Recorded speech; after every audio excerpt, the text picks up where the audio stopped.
The great cathedral of Velonis Prime stretched toward the purple sky like a wound against the heavens. Inside its golden walls, 12 archbishops of the Galactic Covenant gathered around the sacred altar. Their robes of silver and white flowed across the marble floor as they raised their hands in unified condemnation. "Let the humans be marked," Archbishop Torvanus declared, his 4 eyes burning with righteous anger. "Let their name be cursed across all star systems. Let no faithful species trade with them, speak with them, or grant them passage through holy space."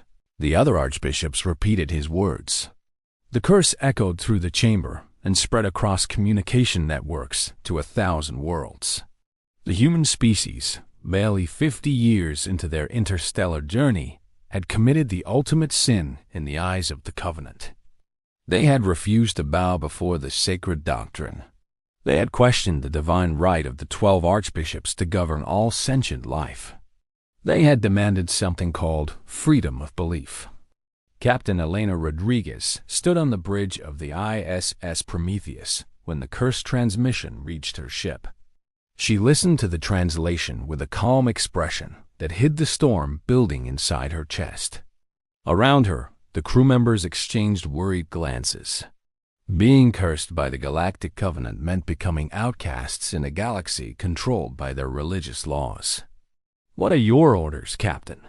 asked Lieutenant Chun, his fingers hovering over the navigation console. Elena took a long breath. She looked at the star map showing the vast territories of the Covenant. Hundreds of species lived under their rule. Most of them had never known anything else. "We continue our mission," she said. "We were sent to explore and make peaceful contact. A curse is just words. Our actions will speak louder." The Prometheus turned toward the outer rim, where smaller civilizations struggled to survive under Covenant taxation and control. These were the forgotten worlds, the ones too poor to matter and too weak to resist. The archbishops collected their tribute and offered nothing in return except promises of paradise after death. 3 weeks later, the Prometheus arrived at a planet called Mira 7. The inhabitants were a gentle species with soft blue skin and large, trusting eyes. They called themselves the Mirani, and their world was dying. A plague had swept through their population, killing thousands each day. The Covenant ships had come to collect the yearly tribute and left without offering any help. The archbishops had declared the plague to be divine punishment for insufficient faith. Captain Rodriguez ordered her medical team to the surface within 1 hour. Human doctors worked alongside Mirani healers, sharing knowledge and medicine freely. The ship's laboratories produced vaccines using techniques the galaxy had never seen. Humans had survived their own plagues throughout history. They had learned hard lessons about disease and healing. Within 2 months, the plague was contained. The death rate dropped to nearly 0. The Mirani watched in amazement as these cursed beings worked tirelessly to save lives. Children who had been waiting to die began to laugh again. Parents who had lost hope found their families whole. The planetary leader, an elderly female named Sorana, approached Captain Rodriguez on the day the Prometheus prepared to leave. "Why did you help us?" Sorana asked. "Your kind has been cursed. We were told you are enemies of all that is holy. Yet you gave everything to save our people." Elena smiled softly. "Because helping each other is what makes us human. We do not need permission from archbishops to show compassion. We do not need religious approval to value life." Sorana's large eyes filled with tears. "I do not understand your ways," she admitted, "but I believe they are good. My people will remember the humans who came when no one else would." The Prometheus continued its journey. Word of what happened on Mira 7 spread slowly at first, then faster as ships carried the story from system to system. Other human vessels followed the same path. They brought agricultural technology to starving colonies.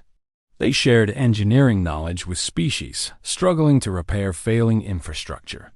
They asked for nothing in return except friendship and honest trade. Admiral Marcus Webb commanded the small but growing human fleet from his flagship, the ISS Constellation.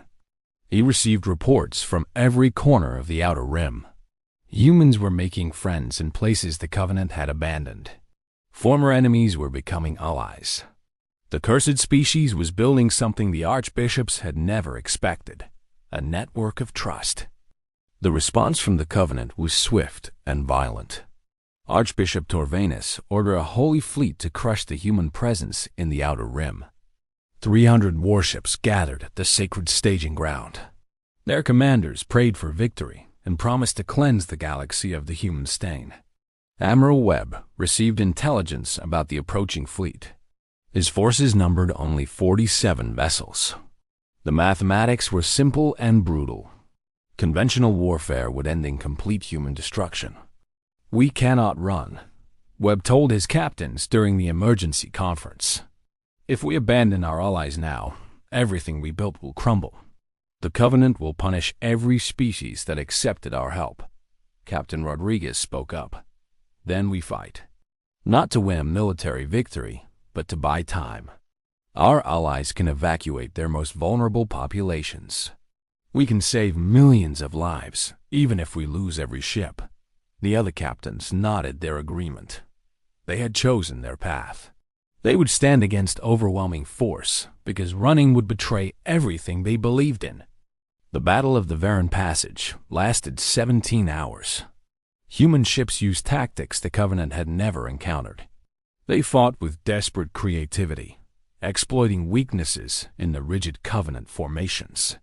They sacrificed themselves to protect civilian transports fleeing the combat zone.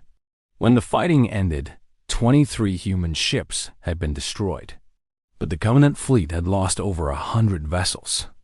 The survivors retreated in confusion, their confidence shattered by enemies who refused to surrender even when surrounded. Archbishop Torvanus received a battle report in his private chamber. His hands trembled as he read the casualty figures. No cursed species had ever fought like this. No heretics had ever caused such damage to holy forces. But something else disturbed him even more than the military failure. Reports were flooding in from across the Outer Rim. Species that had faithfully served the Covenant for centuries were questioning the sacred doctrine. They had seen what humans did for the Marani. They had witnessed human ships staying to protect civilians instead of running to save themselves. They were asking a dangerous question. Why did the cursed care more about life than the blessed? The years that followed changed the galaxy forever.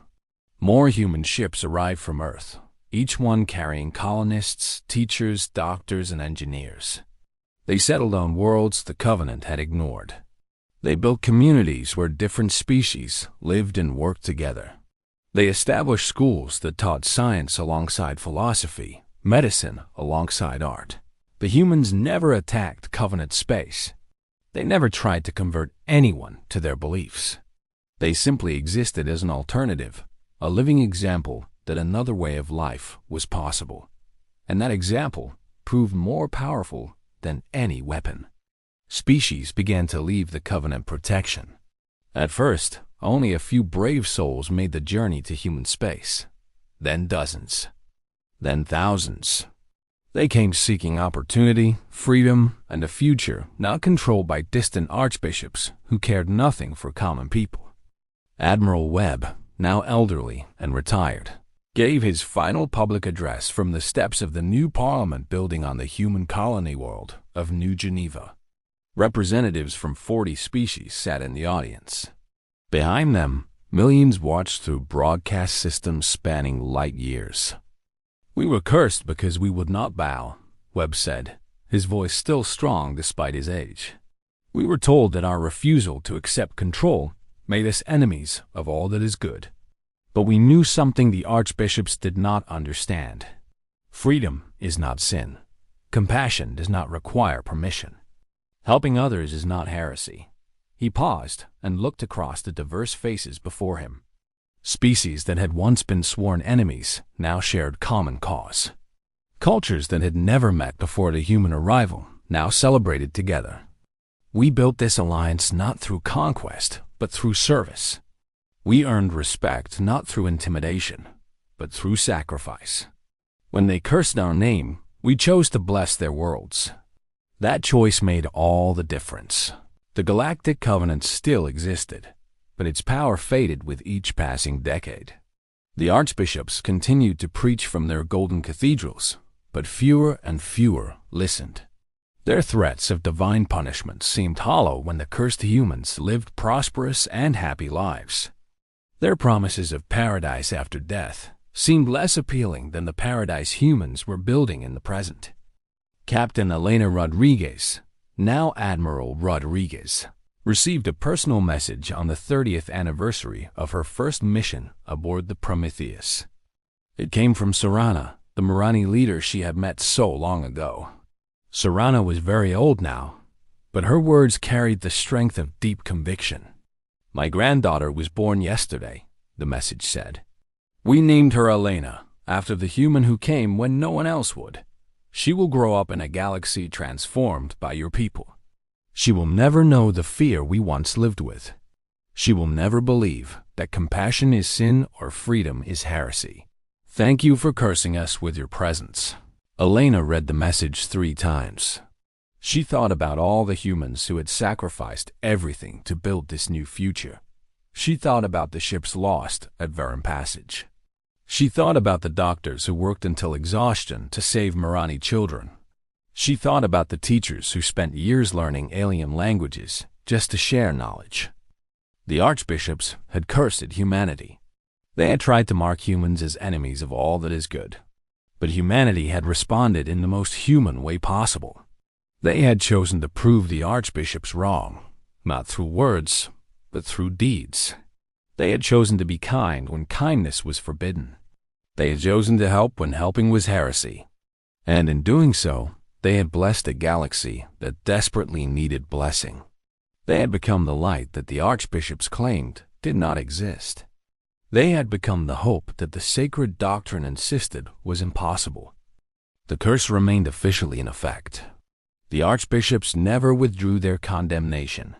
But across 1,000 worlds, species who had been taught to hate humans now told their children stories of the cursed ones who came to help. They told stories of ships that stayed to fight when they could have fled. They told stories of doctors who worked without rest and teachers who asked nothing in return. The humans had been cursed by Archbishops, but they had been blessed by something far more powerful, the grateful hearts of those they chose to help. And that blessing would endure long after the last cathedral crumbled to dust.